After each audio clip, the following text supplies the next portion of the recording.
Okay, going into the offseason, the Packers really have to understand what their run game in particular is. Is it scheme, is it personnel, is it how they're being taught, etc.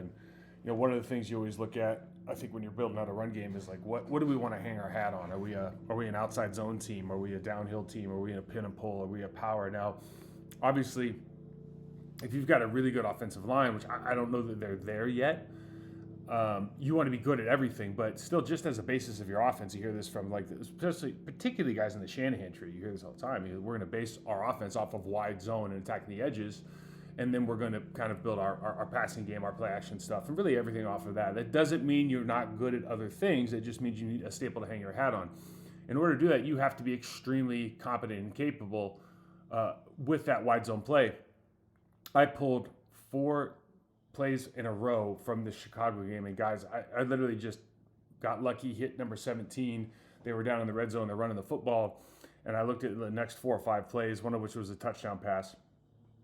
But just trying to get an idea of what is really going on, and what are some of the issues that are facing the Packers when it comes to just trying to establish this run game. You have a former All-Pro at running back.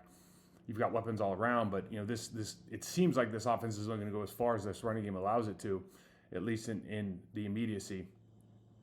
So let's take a look at this. Again, Chicago Bears, we know this team well. Down in the red zone, so they've brought their safety up at the line of scrimmage. So we're going to run a wide zone play here, attacking the edge. They're going to jet motion over here. This is called a fast motion, trying to fake that jet sweep, and you're going to see both linebackers rock back. This is going to try to occupy this defensive end, talking about the jet, and this backside backer. We're going to rotate back in the box. Now, generally in a situation like this, we're not looking to block this player. We're feeling like, he's going to get caught up in the wash. He's 8 yards deep. He's a cornerback, etc. So you're going to have a double team, and I'll show this from the end zone. You're going to have a double team, but this is going to end up working vertical.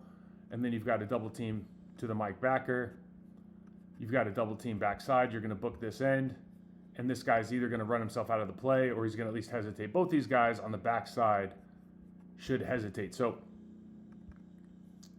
let's watch this one first, and then we'll go to the end zone. So you see this happens pretty fast with a fast motion. You look at both guys back here. We got a little bit of he's surfing that. He's looking at the jet. We should have 2 good doubles here.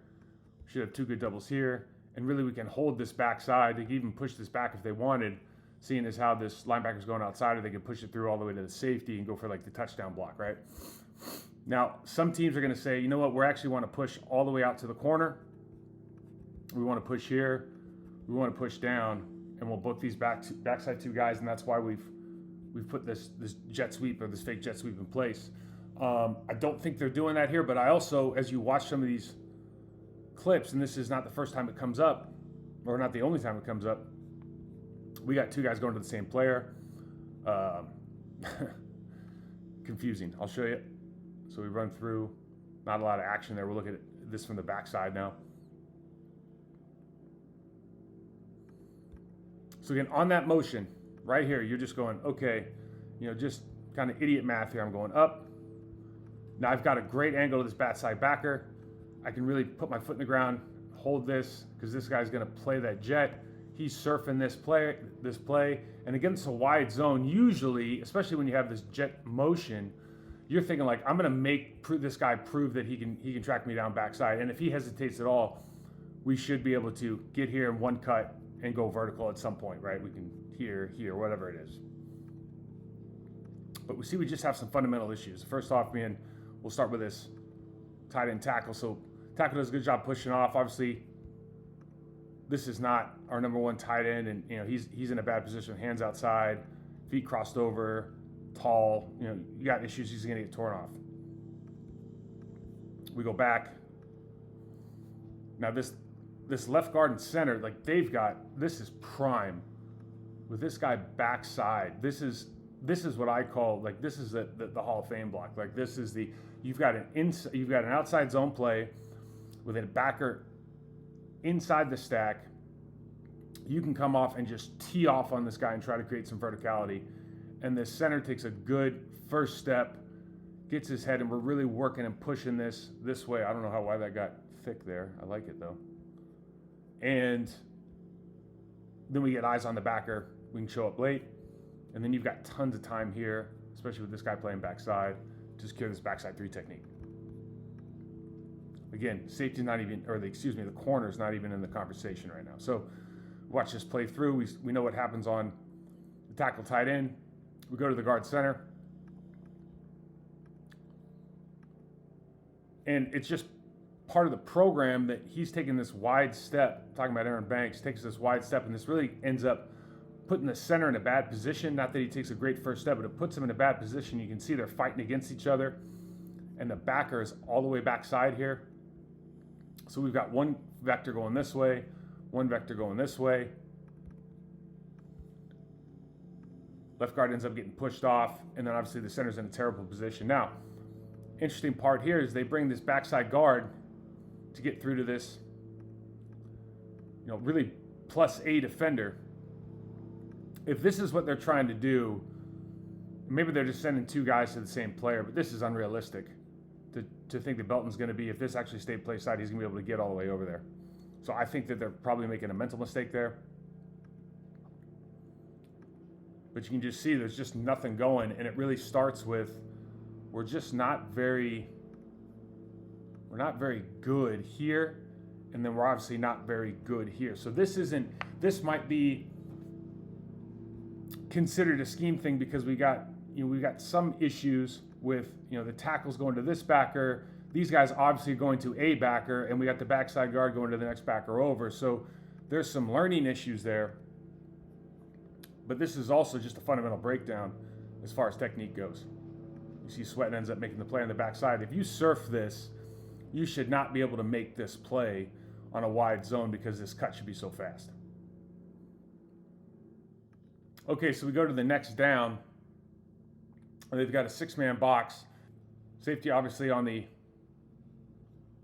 tight end side here is down a little bit more, but you're looking at this 6-man box. And really, if you're looking at this just from a count standpoint, you're an offensive lineman, this is a long way to travel to fill this hole.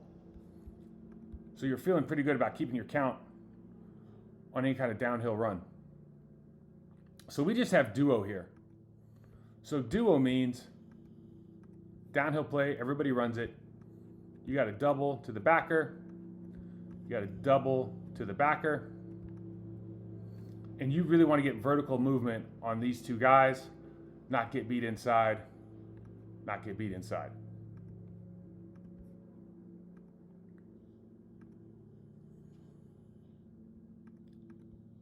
So a couple things happen here.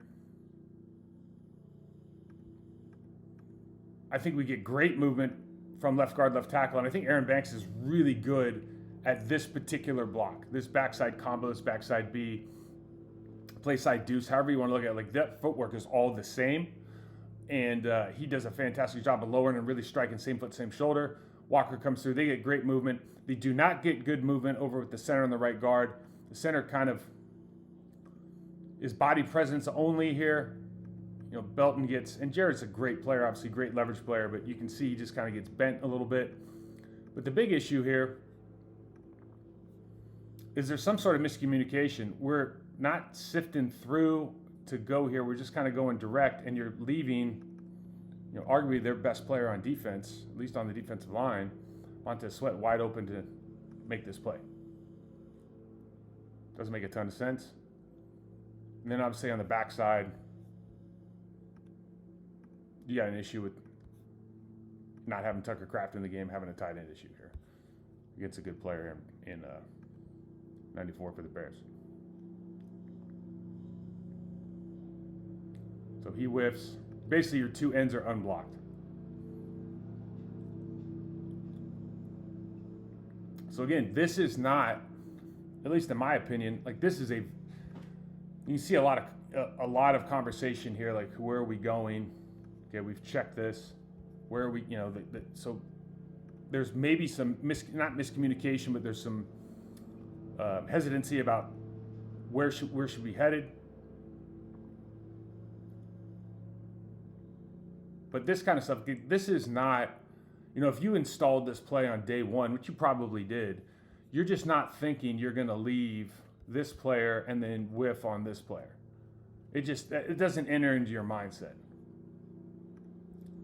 And you don't need to be, obviously, if you're double teaming to that backer, we don't need to take another guy there. So this is not a scheme issue. This is just an execution problem. Again, I want to highlight, the good. I think that Banks does a phenomenal job here. And he's, the last month or two of the season, I thought he was really good at just, striking and lifting on that second step and then getting a great hole there. I mean, there's a hole to play football there. And the argument can be made if Sean Ryan just hangs on this a little bit longer, just from a body presence standpoint, like you don't need to do anything here. You've got a hole. But the problem is because we leave early, obviously we're running away from these players. Again, execution. This is not a scheme issue. But it goes to the bigger point of, is this what we're good at? And it's tough to tell when you're making mental errors, but it's something you have to, at least acknowledge. Okay, so we go to the next series. And they motion out of the backfield. Single safety again. Take care of this player. So we have a 6-man box that you love to run the football against.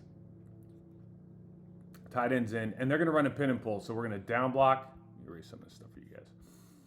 We're going to down block. We're going to pull. We're going to pull our center around for the backer. Try to get through here. Backside cutoff. Don't care about this player. Taking care of this player already. We got 3 for 3 over here. Safety's deep. And this is a good play, and I think this is what the Packers are good at. I think the problem is not a lot of teams are going to hang their hat on pin and pull. Great run, obviously. We'll show it from the end zone here. They got 2 backs in the backfield. They start with a 7-man box. And they'd love to run the football towards the smaller player, right? In other words, if I can get this backer to leave, and all of a sudden I got a 6-man box with a safety as one of my box players, I feel pretty good about that if I'm the Green Bay Packers. They get the matchup they want, so schematically they're winning here. And so what are the key kind of components of this? Well, we got to get a down block here to pin this. Got to get our guys around. Athletic player in Jordan Morgan. Sean Ryan's going to get around for the safety. Try to get Aaron Banks through, and then really you're running on this safety on the backside because that corner on the edge is going to be covered up by Jordan Morgan, our right tackle. So they do a good job. Obviously, love to secure the 2-eye a little bit more here with Belton. Kind of a weird step that he takes. Doesn't really move with his outside foot. Obviously, with his 2-eye. The question always is, do you want to step 2? If he's playing square like that, you probably want to take an outside step here. You don't think he's going to shoot the gap. He's just not that kind of player. When he widens out, you want to be able to drive and get him to turn his shoulders, and then hopefully you can pin him inside. We don't really do that, but get a good enough block at the point of attack here. Good block by Morgan, good block by Sean Ryan. Ends up being a really good run. And so these are the plays that, schematically, this is a winning schematic play, and the execution lines up with the scheme. The very next play. So now we're in 12 personnel. You've got a trips wing look here. And they're going to counter that with their 4-down line.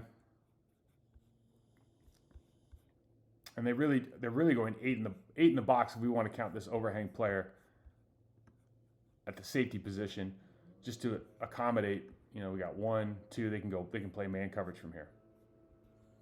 Okay. Get them down the red zone. Red zone's harder to run because of the safety levels. You have to be able to move humans down here. This is a big deal. So they try to go kind of that wide zone again.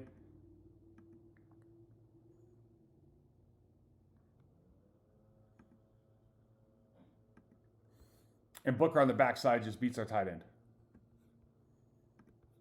Now, there's a bunch of different ways that you could potentially take care of this, but when you have these players, particularly when he's in a square stance, you have to assume that the spike, particularly you've seen this from the Bears a number of times, there's different ways you can fix this. You can go motion, come back through, can try to fold this, and try to work it from an inside out. I mean, there's different ways to take care of all of these things, right?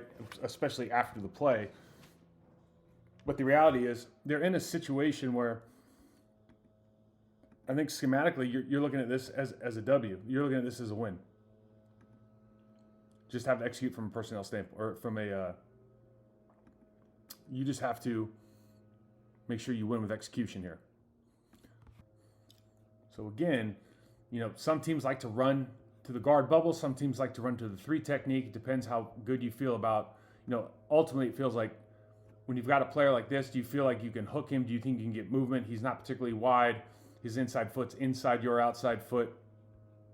So this is a matchup, as you're just looking from an offensive line perspective, like you feel good about this. This isn't Warren Sapp out here playing, way out almost as a 4-eye, where you think you're, okay, I'm not going to be able to reach that guy.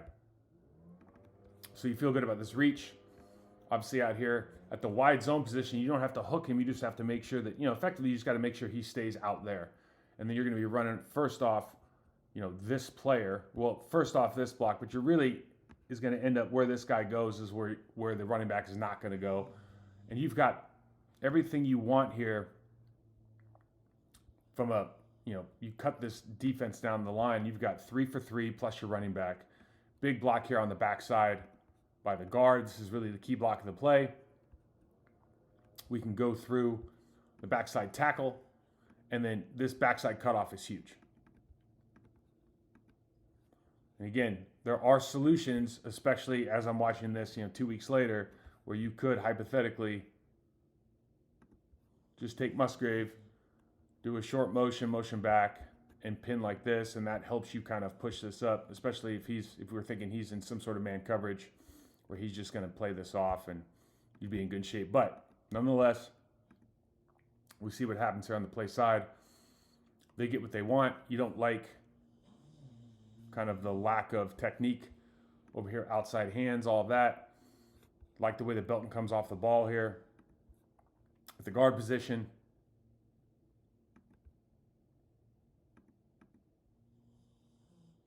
If you got his outside hand tight and you were able to control this pad with your hand right here, now you're pushing and moving this way instead of, ultimately this guy just puts his hips in the ground, turns his shoulders and creates the lane for the running back, which is something you never really want to do.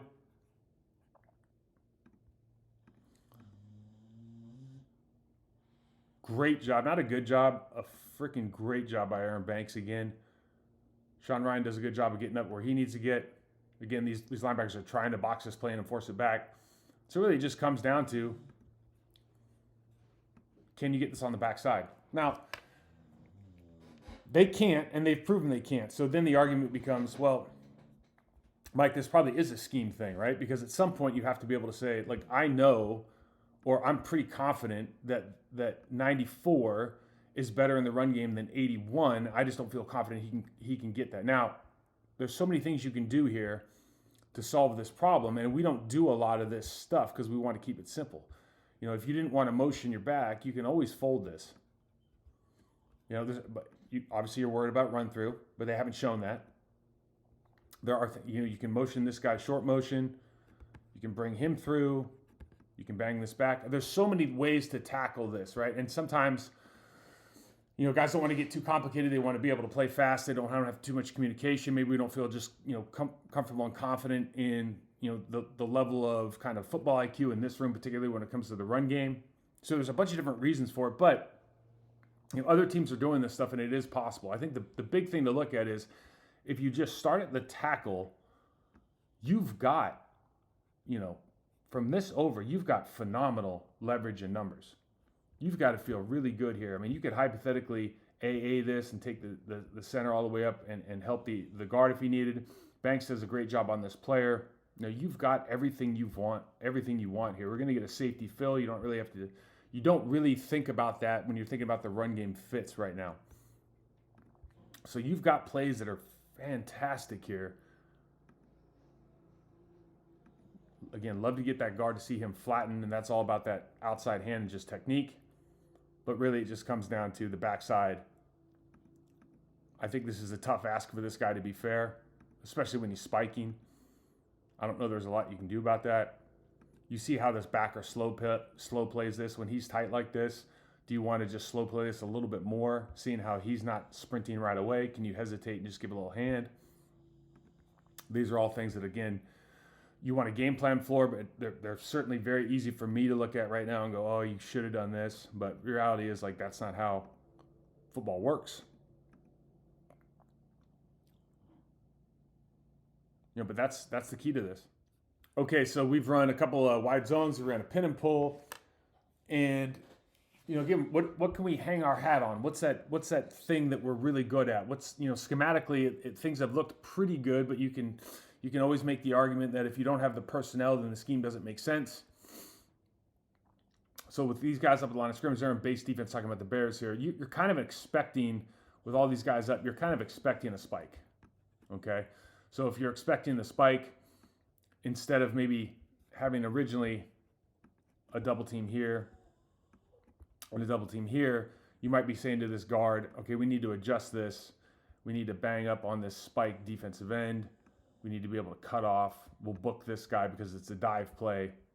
Center's got a man on his own, and we're still going to get this good double up to the Mike linebacker. Okay, so obviously not what we're looking for. Why? Is this a scheme? Again, is this a scheme issue? Is this something else?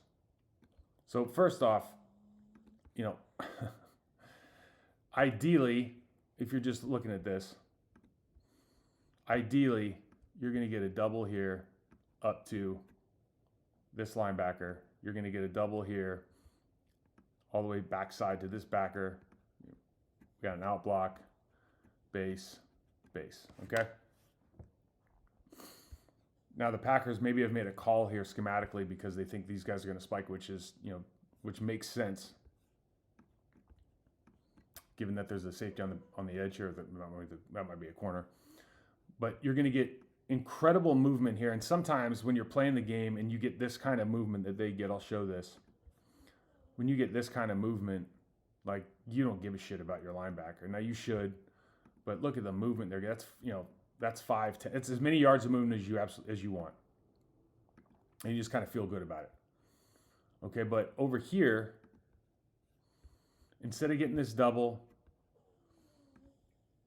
we put our ass in the hole here, so we don't really drive this. So we turn this into a double, but we don't double. We just end up kind of hinging inside, and we leave 71 kind of nowhere to go. He kind of fumbles his way up to the backer late.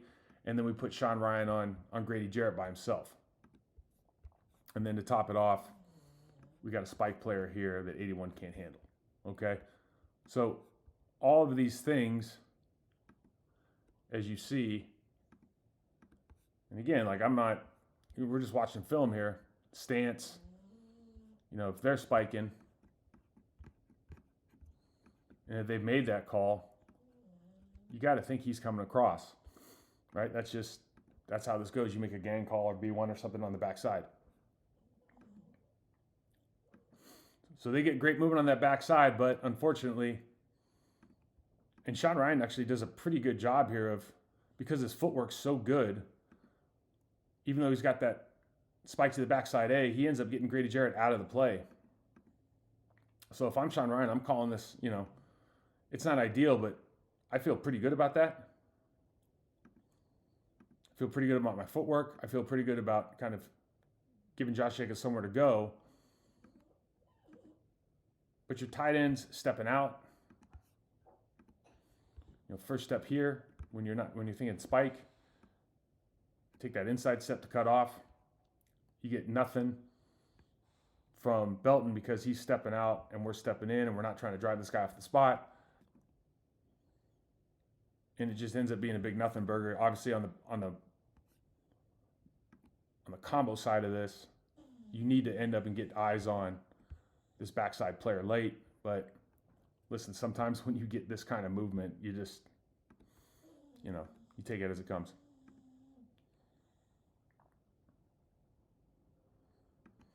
So when you look at all that, you start just asking yourself, and this is just a snapshot of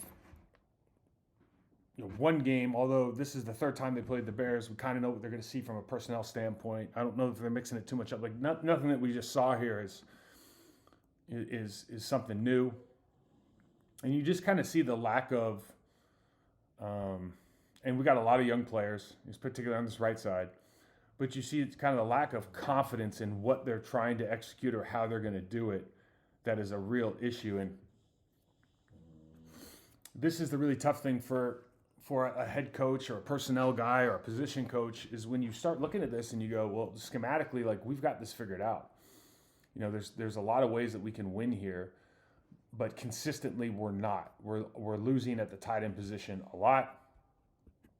There's some communication, here that's not allowing these guys to play with confidence, and especially on plays like this, there are situations where you're like, okay, if I'm stepping out, like we got to drive this guy. If he spikes, like that's great. That's exactly what we want. We'll kick this thing out the backside. And regardless, forget about what happened here. That's not what this is not what we're looking for, just from an execution standpoint. And this is one of the the big conundrums. I think as I'm looking at this, you've got a couple guys that want to be physical, a couple guys that are trying to do it right, and then you got a couple guys that are just kind of hanging on for dear life. And that is, part of that is just lack of experience. Part of that is my opinion is you start relying on players. Just you draw this up and you go, okay, you should be able to cut that off, right? You should be able to cut this off. It's like, okay, yeah, you should, but if you consistently show that you can't, we need to get guys that can, or we need to create situations that are more advantageous for them, right? And there's different ways to do that, certainly, but one of them would be, like we always say, if you can't dance, don't come to the dance,